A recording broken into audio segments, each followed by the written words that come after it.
toutes mes scènes ne s'appelle plus Christophe, ce n'est plus moi, c'est Leslie Manville qui a 70 ans. Dernière photo, parce qu'on arrive à la fin de cette émission, dernière photo que je voulais vous montrer, le fameux projet Citadel, notamment avec, je dois le dire, la sublime aussi, Priyanka Chopra, qui a été dans Quantico pendant 4 saisons, je crois, Les ruines de Quantico. C'est un énorme projet, Citadel, je dis énorme parce que c'est un budget colossal pour cette production-là. Dit-elle dans les yeux au ciel. Ça a été particulier, je crois. Tu es dans ce projet-là, c'est pour ça que je le citais. En tout cas, tu l'as annoncé au casting. En fait, j'essaie de ne pas le citer quand on me le demande pas. Et quand on me le demande, je suis obligée d'expliquer ce qui s'est passé très brièvement. En fait, c'est produit par les frères Russo qui ont fait les Marvel. Les Avengers Endgame. Et beaucoup de choses, voilà. Et réalisé par d'autres réalisateurs avec un showrunner anglais. Et puis, on fait la série et en fait, Joe Russo, on me dit en tout cas que donc il m'offre le rôle de la méchante. Il me l'offre. C'est magnifique. C'est magnifique, c'est classe. C'est super classe. On parlait du plaisir que je peux prendre sur un rôle, sur un plateau. Là, je pense que j'en ai jamais eu autant de ma vie, tellement que c'était extraordinaire de jouer. Alors là, c'est une méchante en entier, c'est pas une méchante brisée, c'est une méchante extrêmement méchante. Ah ouais, avec des costumes incroyables, avec des hommes à sa suite, bref, j'avais un trône, c'était extraordinaire.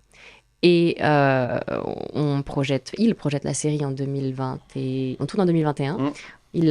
En septembre, il la projette et le scénario se trouve être trop compliqué, les gens ne comprennent pas. Donc il la tourne, hein. C'est fini. Non mais il faut que les gens entendent bien. Et c'est fini. Donc c'est tourné. C'est tourné. Donc, ça existe. Ça existe. Donc il la tourne. Septembre, il la remonte. Octobre, il reprojette. C'est toujours trop compliqué. Amazon décide de faire quelque chose de dingue. Ils mettent 80 millions d'euros sur la table. C'est marqué dans les journaux, c'est pas moi qui l'invente. À l'époque, en 2022, donc maintenant on est beaucoup plus loin que ça au niveau de l'argent qui a été mis. Ouais. Voilà, on fait un reshoot, ce qu'on s'appelle un reshoot. Ah ouais, un reshoot. Et des retakes. J'adore. Et non, mais je suis très jalouse de ton accent en fait. C'est un accent magnifique. Je veux prendre des cours avec toi. Et donc on fait un reshoot et là j'apprends en fait que c'est pas un additional photography, donc des tournages en plus, mais que c'est un reshoot, c'est qu'il s'est passé quelque chose. Ouais. Et en fait, moi on me l'a pas dit, donc j'avais pas compris. J'étais un petit peu choquée sur le moment. En réalité, mon rôle qui, au départ, ce que je vous ai pas dit, devait s'appeler donc Christophe, être un homme de 70 ans, mais on me l'a donné à moi. Pas savoir pourquoi. Et j'ai demandé à garder le prénom. Je voulais absolument m'appeler Christophe. Je trouve ça génial. Génial. Parce qu'en fait, je leur ai dit, j'ai une pomme d'Adam et les mâchoires carrées. Pourquoi peut-être c'est un homme qui est devenu une femme. On ne sait pas. Moi, ça m'intéressait de jouer sur l'ambiguïté.